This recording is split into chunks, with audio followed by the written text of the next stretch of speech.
zelo pomembni so taki dogodki in tako jih tudi razumemo in tako jih organiziramo. To je prvi stik univerze s študenti, ki prihajajo za ta semester.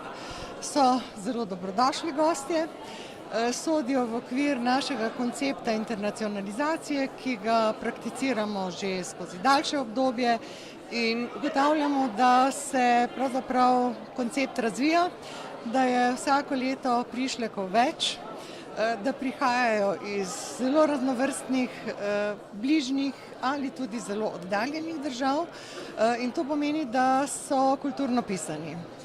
To je tudi za nas neke vrste izziv, ker jih moramo spoznati, razumeti, se tudi mi prilagoditi na nek določen način razumevanja in delovanja in zaenkrat po vseh izkušnjah in vedenju, ki jih imamo, to bogati ne samo njih, ampak tudi nas.